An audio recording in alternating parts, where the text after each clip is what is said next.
What is up, everybody? Today we're going to do a video on doing the brakes, which is just pads and rotors on my 1996 Accord. So I got the car right here. We're in need of some brakes. I think the previous owner of the car, once the brakes did actually, the pads were done, I think that they ran all the way metal to metal and grooved the rotors a ton.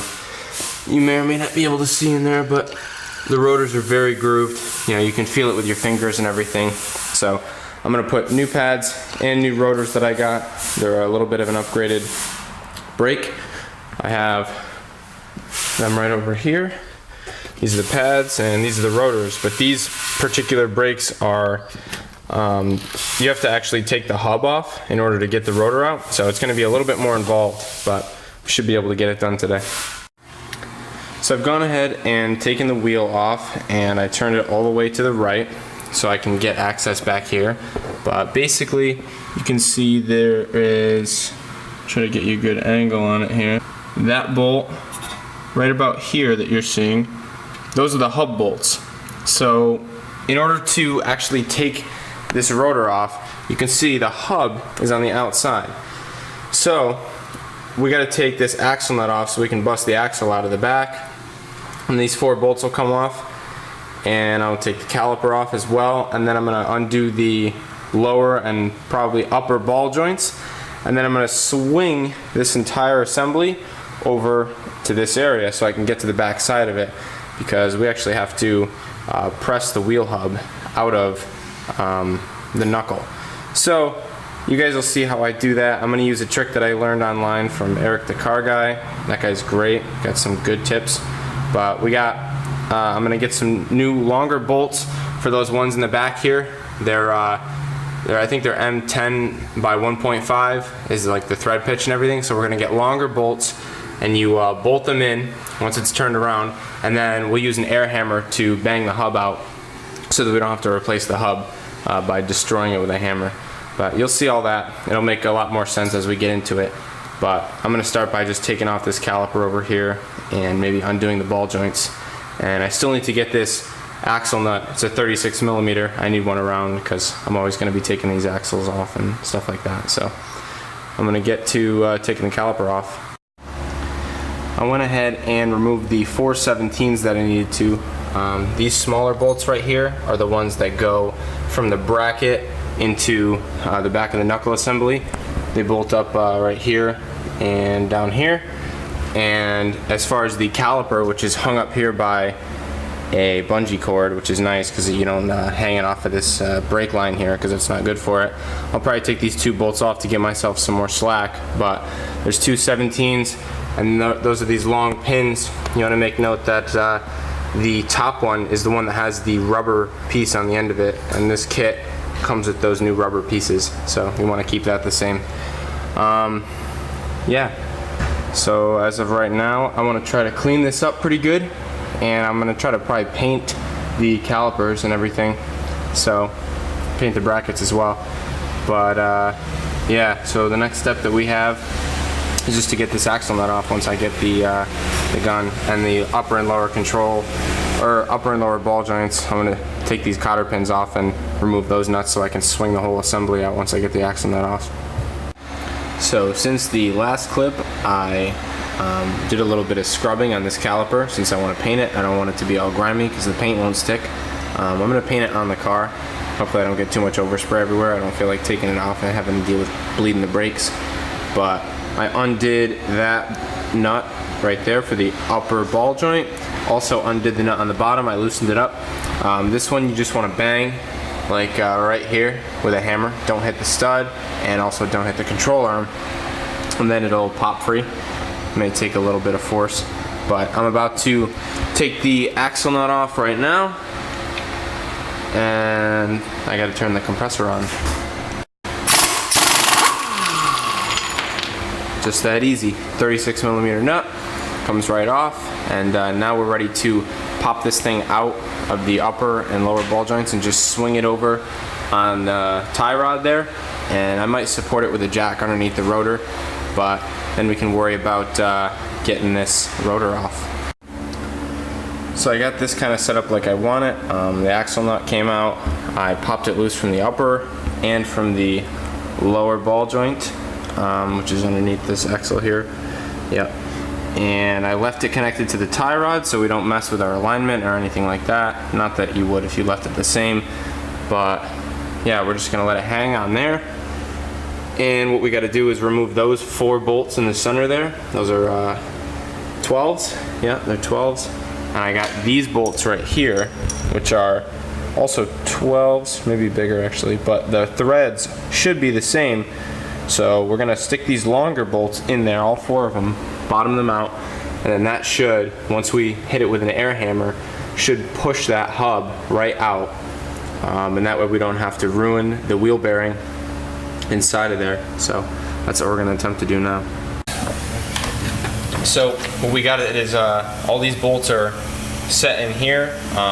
They're sent all the way through the knuckle and they're in the hub, and we're just gonna hit it with this air hammer and we're gonna try to evenly push the bearing out from the knuckle.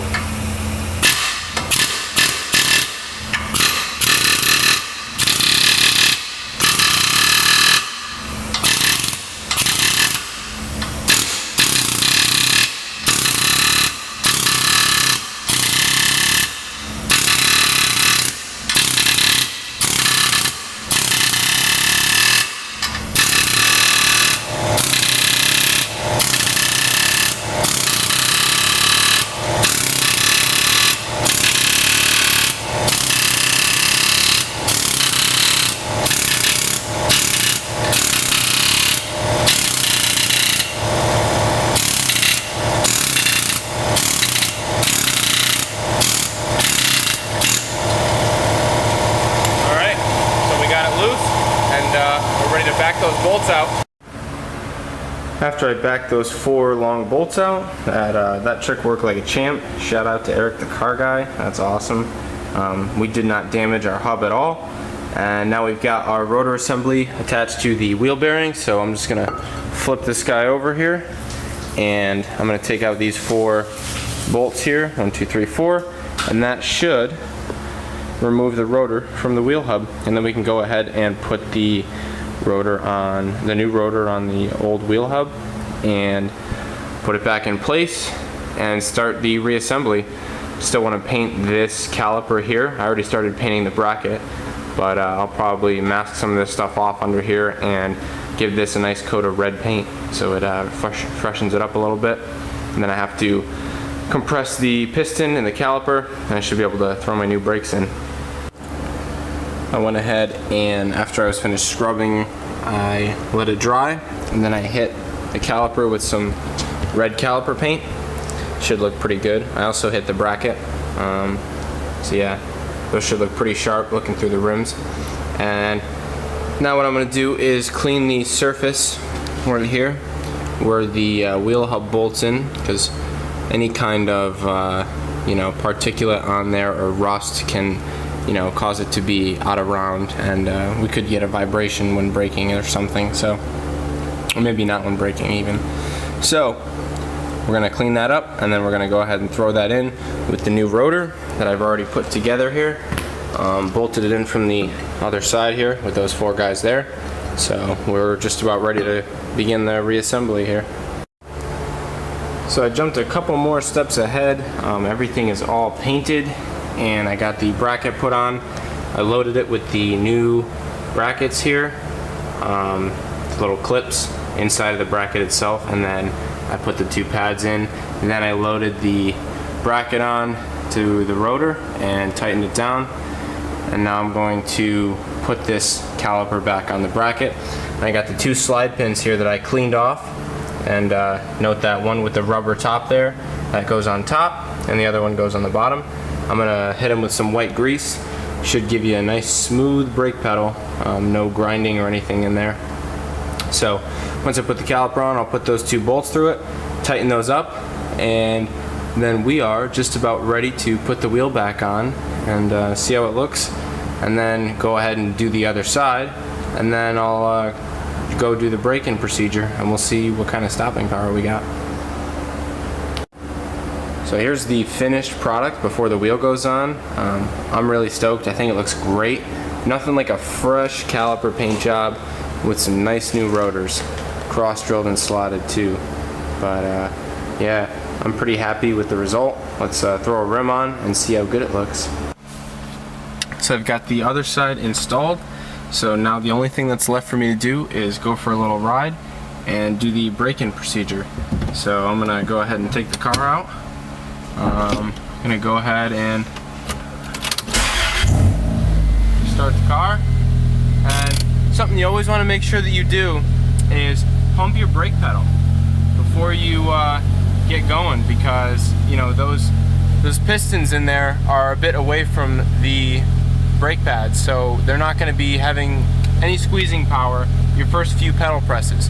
So you want to squeeze it a few times, and eventually you'll feel your brake pedal start to get firm, and that's when you know you're ready to drive the car. So I'm going to go ahead and go for a little test drive here, and we'll do the braking procedure. We'll see how good these brakes work.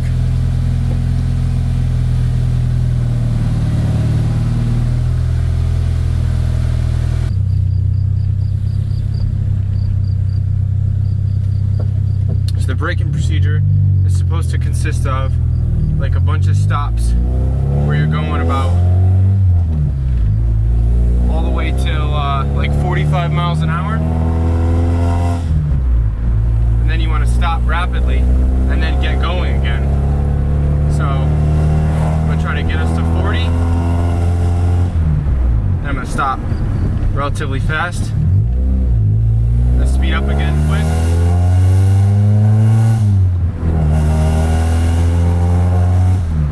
Slow down again, all the way down to 10 or so.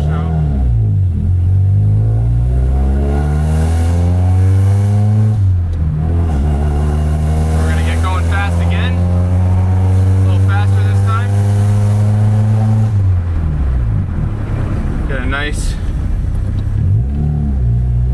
braking going on there. And so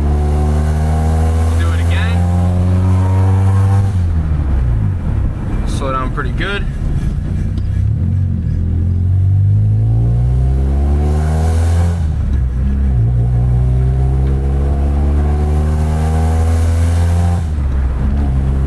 Do it one more time coming around here.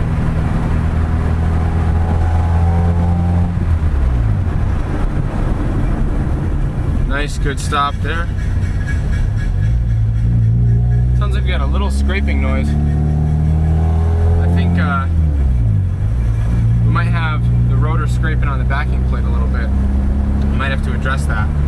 But now after, I'm going to come to one more quick stop here. And I'm not going to come to a full stop. I'm going to keep going.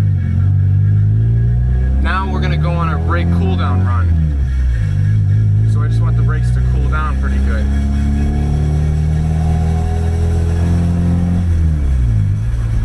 I might actually pull over. That scraping noise is pretty loud. I think it's pretty much going away.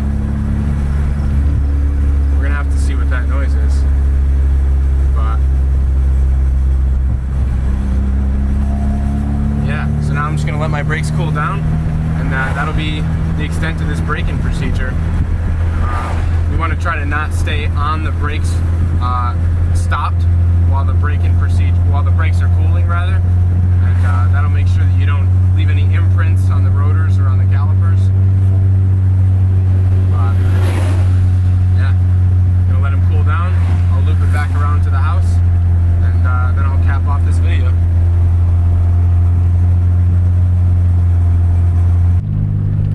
So I would say the brakes have cooled down sufficiently. On my way back to the house, I'm trying to use as little brake as possible here.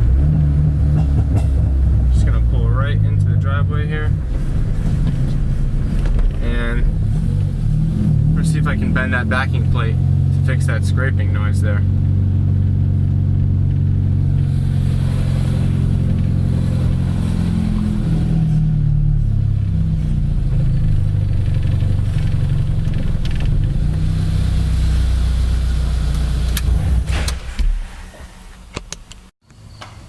So I just got back from my little road test there, and that scraping noise that I was hearing was coming from this side. It was the backing plate on the bottom. Now when you spin it, you don't really hear anything. Much better than before. You could hear it scraping pretty bad before, so hopefully that's all fixed up. But as far as I know, the brakes work pretty good. I'm excited. Happy with the way this came out. They look really good with the red caliper like that. You can see it through the rim, and the nice cross-drilled and slotted rotors in there. They look really good, and it stops really good. So it's going to be good for when it's turboed eventually. Be able to actually stop this thing once we get it up going fast, because that's always been an issue with this car. I don't ever go too fast because it doesn't stop that good, but hopefully this will remedy that. So thanks for watching, guys. Appreciate it.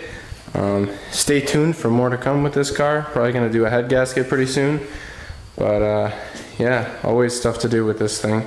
Tons of stuff needs work, but stay tuned, subscribe, and you'll see all the rest of it. Thanks for watching.